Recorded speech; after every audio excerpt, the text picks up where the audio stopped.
Amis internautes de la Web TV UAC, merci d'être avec nous pour cette édition hebdomadaire. Bonjour à tous.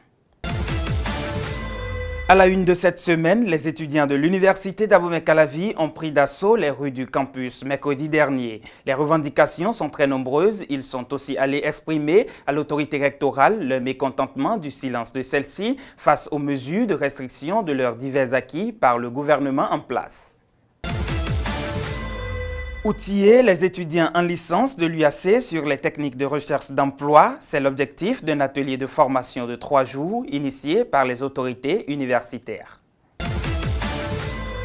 Et puis, sortie officielle de la 3e promotion des étudiants de l'École nationale des sciences de l'information et de la communication ENSTIC. Ils sont une vingtaine de journalistes et techniciens à se tester désormais sur le marché de l'emploi. L'événement, tenu samedi 24 février 2018 à l'amphi Etisalat de l'UAC, a connu la présence des responsables de la HAC, de l'ODEM et des entités de l'université. Soyez les bienvenus. Mercredi 28 février, une foule d'étudiants a pris d'assaut les rues du campus universitaire d'Abomey-Calavi. Objectif, porter à l'attention de l'autorité rectorale leur indignation face aux décisions liberticides du gouvernement dont ils font les frais. Décisions qui ont d'ailleurs conduit les organisations estudiantines à enclencher depuis plus d'un mois un mouvement de grève au même titre que leurs enseignants. Compte rendu de Nelly Béanzin et Ishak Cheou.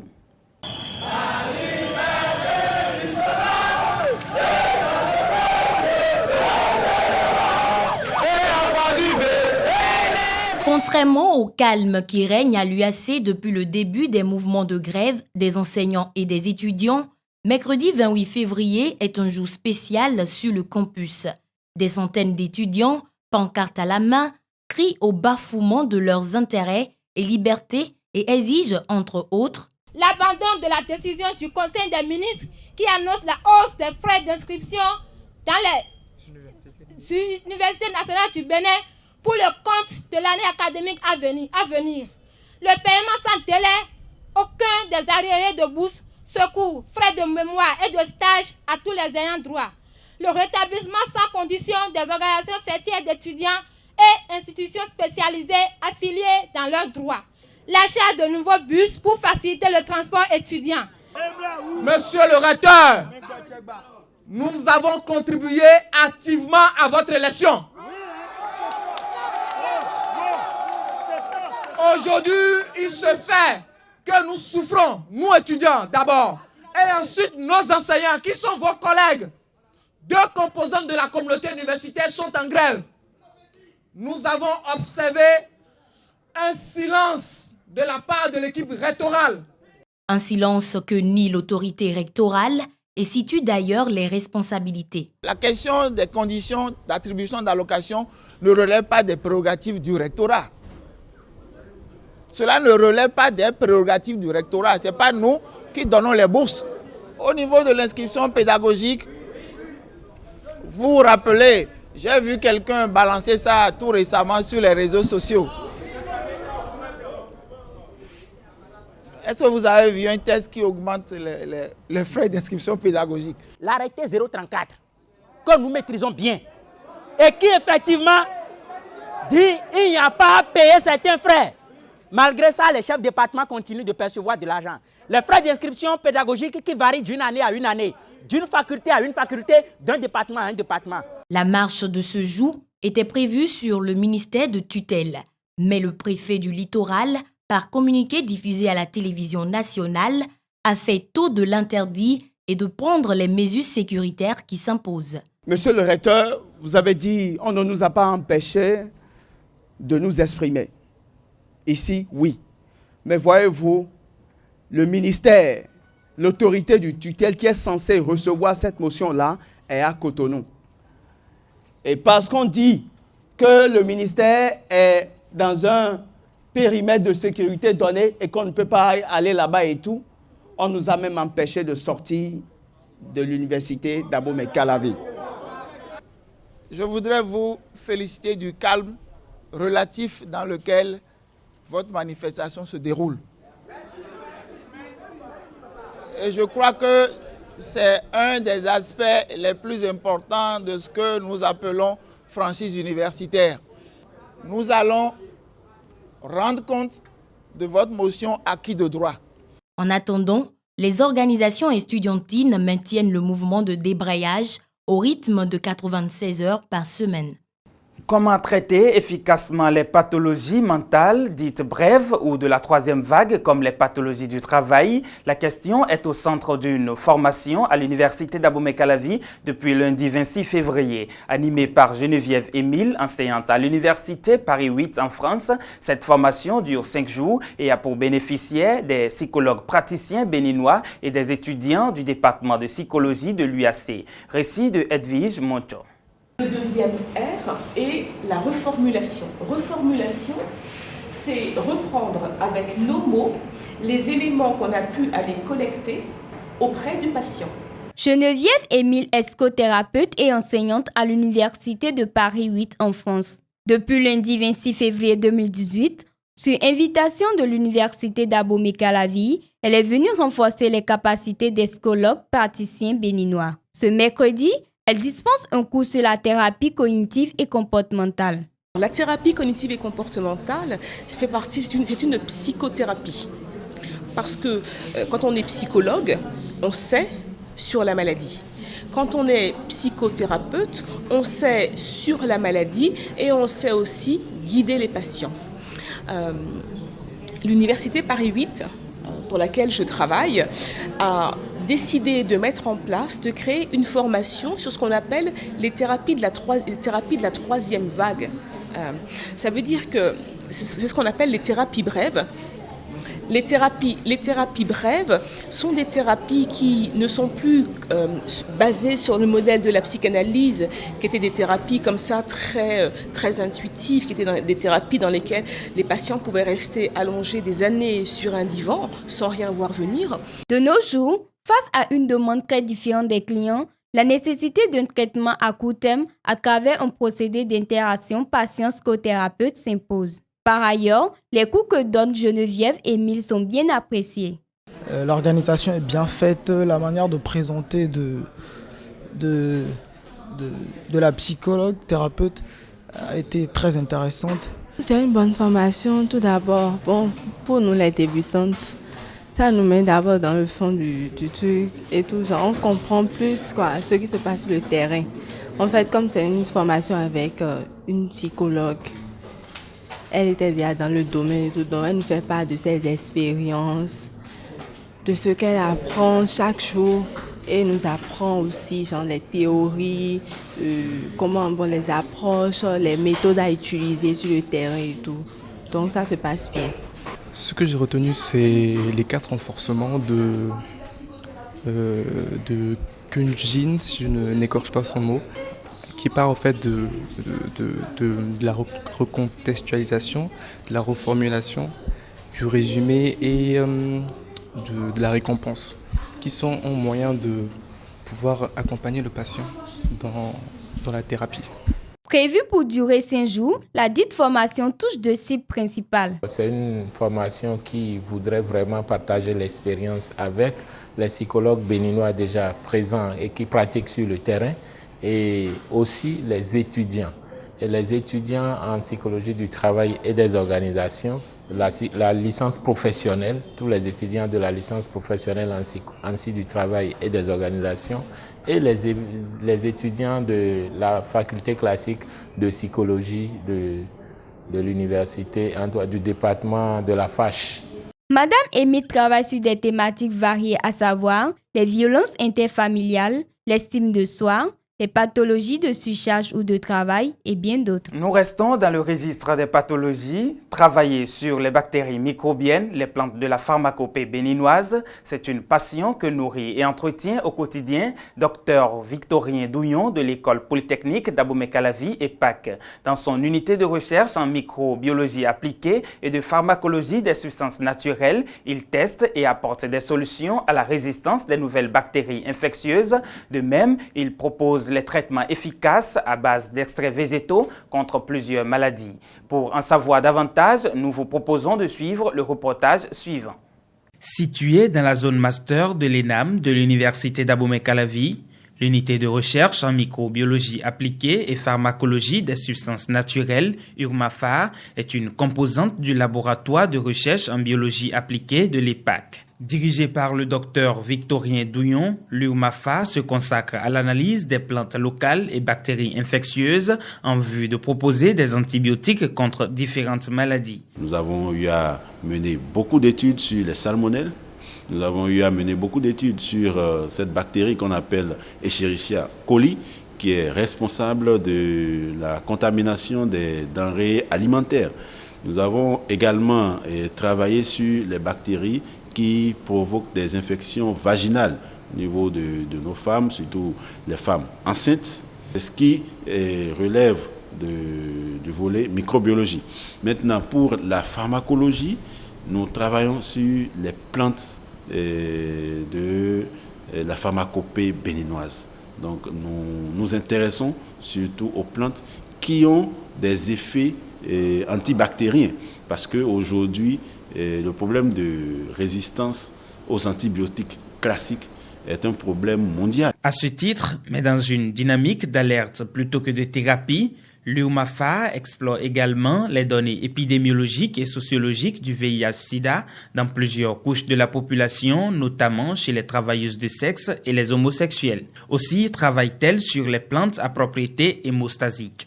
Les femmes qui vont à l'hôpital pour accoucher saignent énormément.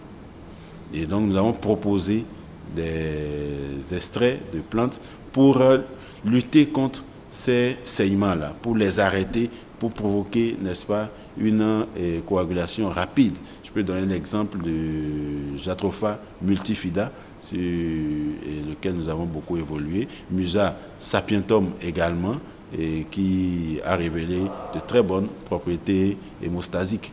Ce laboratoire pluridisciplinaire fonctionne avec une cohorte de techniciens rompus à la tâche. Collaborent entre eux des spécialistes de la virologie, des pharmacologistes, des microbiologistes et des physiologistes. Nous avons fait un prélèvement roto-orbital avec le rat. On a prélèvé son sang dans un tube EDTA et dans un tube sec. Le tube EDTA va nous servir à faire des dosages hématologiques pour voir les cellules sanguines dans le sang, et également doser les paramètres biochimiques avec le tube sec. Donc c'est après cela que nous avons fait le gavage. Nous avons administré donc par voie orale le produit à l'animal, et nous allons faire maintenant plus tard des prélèvements à J7, à J14. Selon les prélèvements s'effectuent selon le protocole. Donc nous faisons le prélèvement en amont pour pouvoir voir l'effet en fait de l'extrait de plantes sur les paramètres biologiques de l'animal. Tout ce processus est perturbé par des coupures intempestives du courant électrique. Et cela compte parmi les difficultés majeures auxquelles est confronté l'URMAPHAR. Tous les équipements que vous voyez dans le labo sont des équipements obtenus grâce à un financement du TWAS, l'Académie mondiale des sciences. D'accord ? Et ces équipements ne sont pas... c'est vrai que c'est des équipements de qualité de pointe, mais nous avons besoin encore d'autres équipements pour le travail. Les obstacles, c'est déjà le financement, parce que tout ce qui est fait ici est fait sur financement, je ne sais pas extérieur, mais nous dépendons des projets. C'est-à-dire, le jour où on n'a plus de projet, on est obligé de fermer et de renvoyer tout ce beau monde-là à la maison. Si les autorités peuvent nous appuyer en nous dotant d'un fonds de roulement, ça nous permettrait de souffler un peu. Autres fonds salvateurs sur lesquels le docteur Douillon et toute son équipe de recherche fondent leur espoir, ce sont les fonds compétitifs que lance périodiquement le Conseil scientifique de l'Université d'Abomey-Calavi. L'École nationale des sciences et techniques de l'information et de la communication INSTIC de l'UAC met sur le marché de l'emploi 21 nouveaux professionnels des médias. Il s'agit de la 3e promotion d'étudiants composée essentiellement de journalistes et de techniciens audiovisuels. C'est à la fois de l'euphorie et une prise de conscience face aux défis du terrain dans le rang de ces étudiants dont la formation aura duré en moyenne 4 années.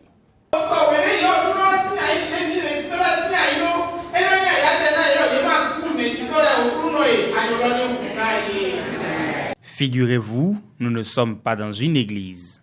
Nous sommes à l'amphi Etisalat de l'Université d'Abomey-Calavi.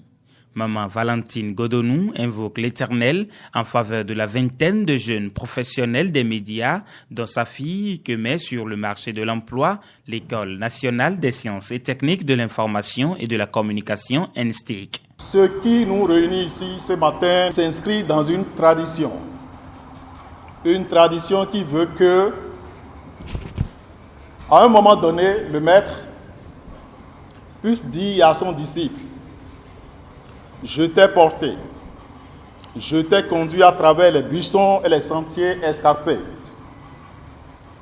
Maintenant, je t'envoie, va, vole de tes propres ailes, bats-toi pour le combat de la vie et sois au service de l'humain et de l'humanité tout entière.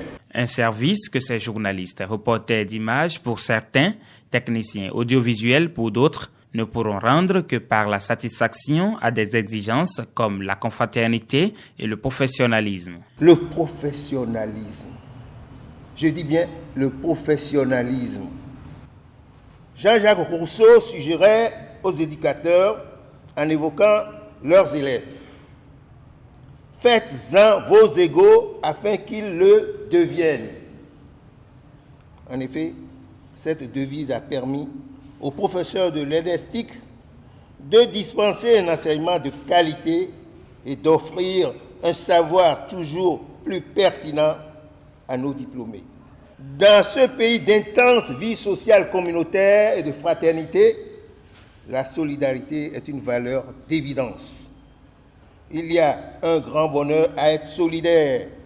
Il y a une grande urgence à maintenir cette valeur qui est à la fois une nécessité et une force.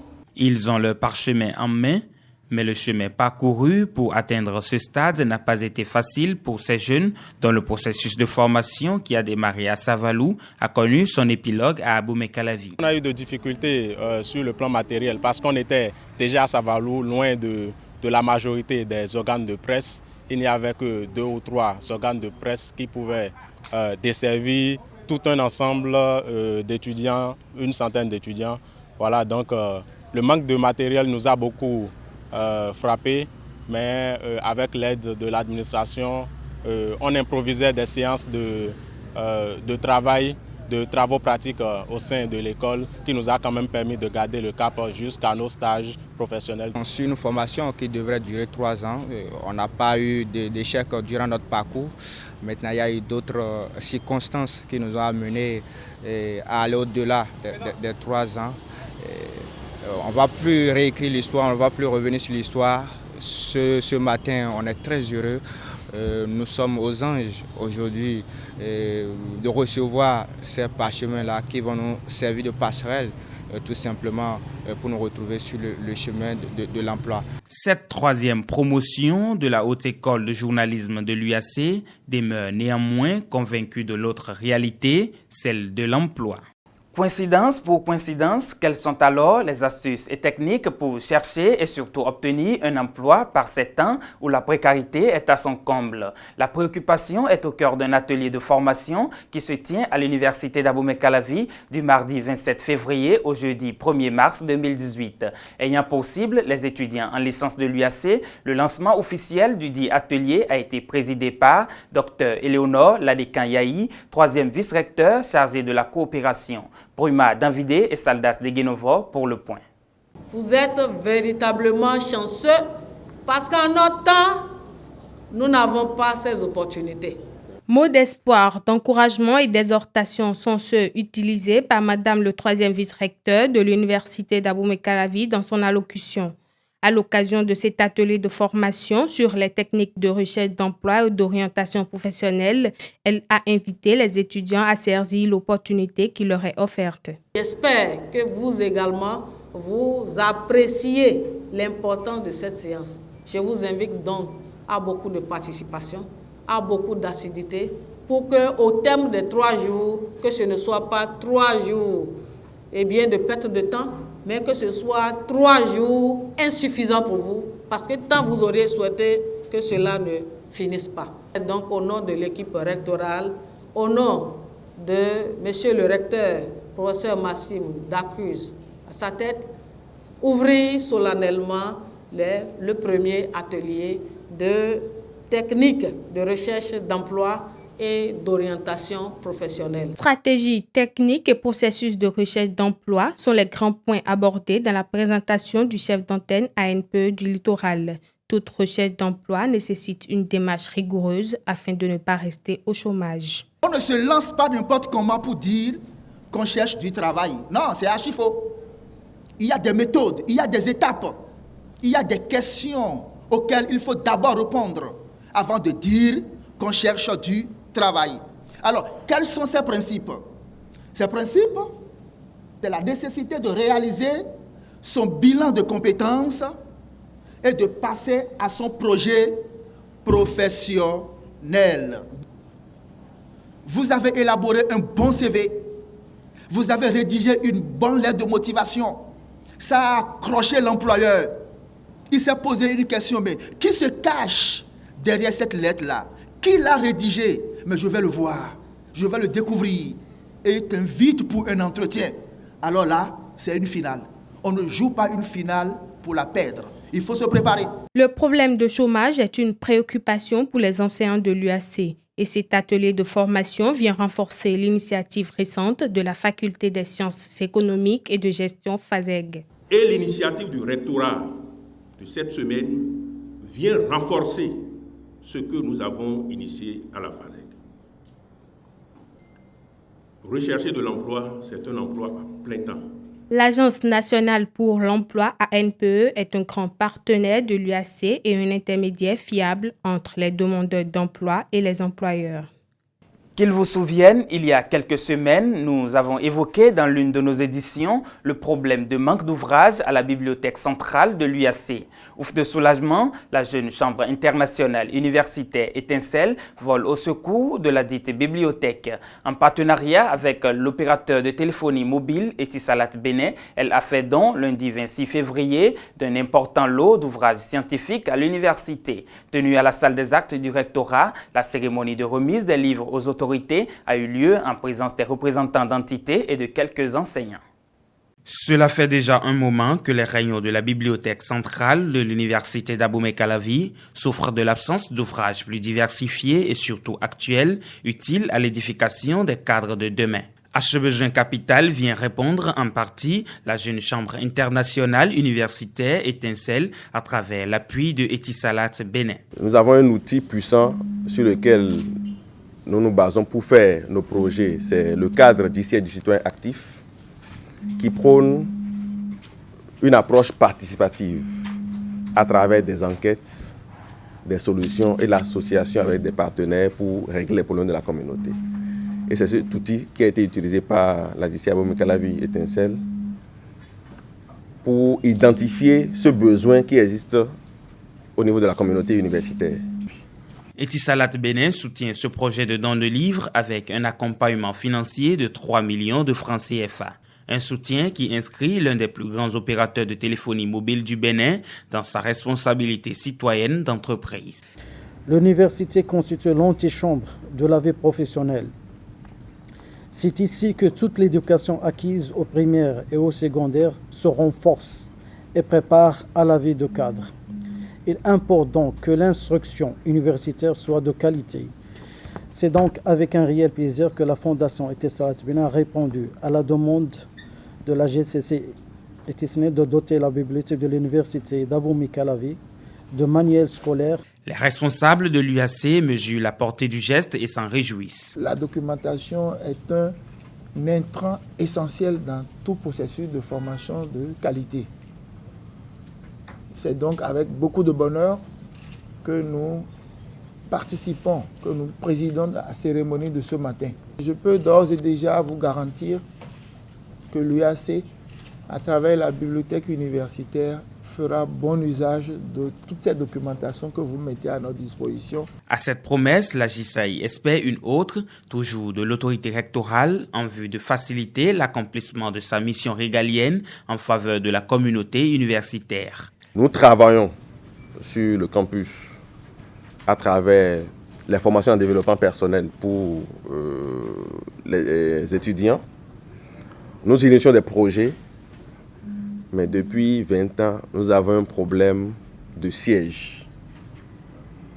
Nous souhaiterions avoir l'accompagnement du recteur, l'accompagnement personnel du recteur pour que la lycée Abomey-Calavi Étincelle puisse avoir un siège au niveau de la communauté universitaire sur le campus d'Abomey-Calavi. Cette cérémonie de remise d'ouvrages scolaires tenue à la salle des actes du rectorat a également connu la présence des représentants des entités de l'UAC.